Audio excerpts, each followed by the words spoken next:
ready to go here. Next, I'd like to introduce Shashir. He will be giving us his second storytelling speech. This will be a personal storytelling speech, so I'm looking very forward to it because we don't get to hear enough about Shashir. Welcome, Shashir.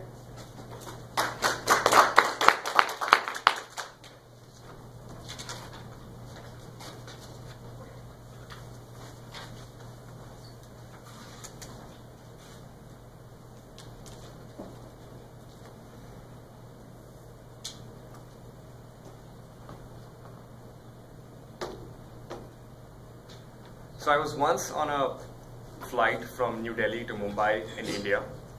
I was sitting on this aisle seat and I had a black Reynolds ballpoint pen in my hand, the one which the French make.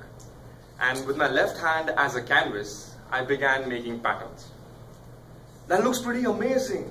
Have you been doing this for a while? I heard this voice from my left hand side.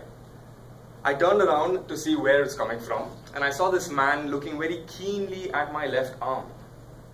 I wasn't sure if he really appreciated what he saw. I wasn't sure if he was thinking, I don't know what kids are up to these days, scribbling on their arms. I wasn't sure what he meant by that. But I was sure of one thing, that after that comment, I now knew that I had a new hobby. But only till 2016, only then I discovered the existence of paper. Because prior to that, I always used to sketch on my left arm. And this was my very first doodle on the back of my notebook when I was sitting in class doing what I was not supposed to do. So this was my very first doodle on paper in 2006. And ever since I was a kid, I was fascinated by the various cultures on the earth, the various mythologies associated with them, the different stories of various heroes. And I started to read a lot about Greek, Roman, Indian, and Norse mythology. And it wasn't time before Bellerophon's Pegasus came along. So Pegasus, as you all know or might not know, is a horse with wings. It's not a unicorn. And Bellerophon was the greatest of the great Greek heroes, greater than even Hercules. But he was a simple man. And then he worked hard and persevered to attain the status of a hero. But like all men, or like most men, he became greedy and his ego got to him, which later led to his downfall. And then the game Age of Mythology came into my life. How many of you have played that game before? Kumar. Alright, to all of you who haven't, this game was the boon for my life I had been waiting for. The game offers a player 3 civilizations to choose from. You can play as a Greek, or an Egyptian, or a Norseman. And each of these civilizations offered a variety of gods. And each of these different individual gods offered a broad gamut of soldiers, of powerful warriors. And all you have to do is train them well, feed them well, and fight. It's quite simple. And Loki was my favorite god. Loki was this Norse god of mischief, and he was very likable to me, especially because he came with this wagon of powerful soldiers. And every time I played the game, I decimated my opponents, and I felt as if I had struck gold in the middle of Sahara Desert. And so it was time for Valkyrie to come along next. So Valkyrie, as per Norse mythology, again, they are warrior maidens. They have the unique power to choose between life and death from certain individuals in the battlefield alone. That's a power which everyone would like to have, right? And again, this is my interpretation of how a Valkyrie might look like.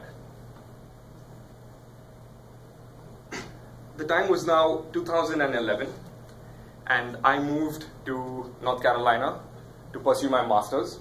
I made a lot of new friends, and I met the love of my life. But then came Hel, literally and figuratively. So Hel was the daughter of Loki, and again as a Norse god, she was the ruler of the underworld. She owned part of the dead for herself, literally.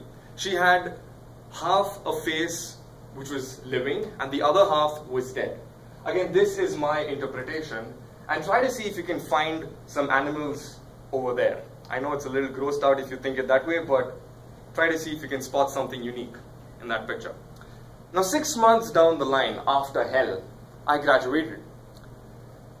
The last 2 years of learning and unlearning was now over. And the 2 years of this systematic chaos, if I can call it that, was again over. And it was time for Chiron to fight Coalamus.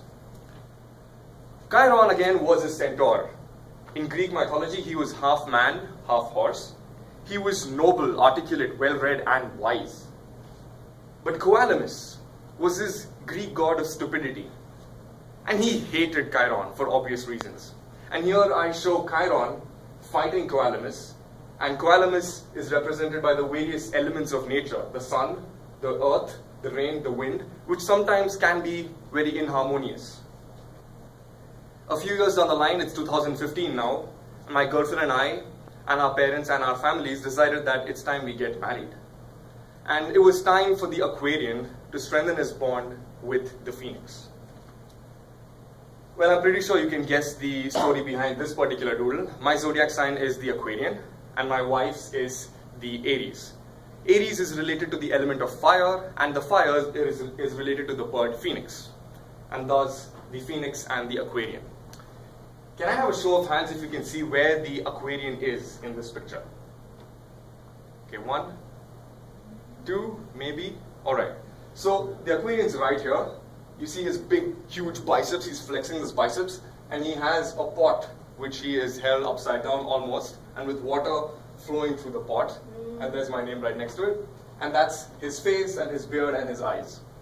So that's how I depicted the Aquarian being connected to the Phoenix. 1.5 years after this was when I doodled again. Life took over me, or whatever happened, I didn't find time to draw something proper. And it was time for the owl and the lotus. So quick fun fact, how many of us are, and maybe the Indians might help me out here, how many of us know the god associated with the owl and the lotus? Alright, if not, it's goddess Lakshmi. So the lotus stood there on this cold sheet of water, and calmness seemed to emanate from her. She lay there still on this cold sheet of water, come wind, come rain. And the owl stared at her from miles away. He stared at her because he was drawn to her by her beauty. And the lotus only wanted to share her wealth, and the owl his wisdom. They realized that stronger together they would be. And the lotus opened her petals and welcomed him. And the owl fled his perch, and towards the lotus he flew. So this is what I do when I have free time or when I like to unwind. And here are a few of my other sketches, or doodles as I call. Please go ahead and visit my blog, which is shishir-kratisto.blogspot.com. Again, like and subscribe and spread the love. And most importantly, do not cage your imagination. Just let it be free. Back to you.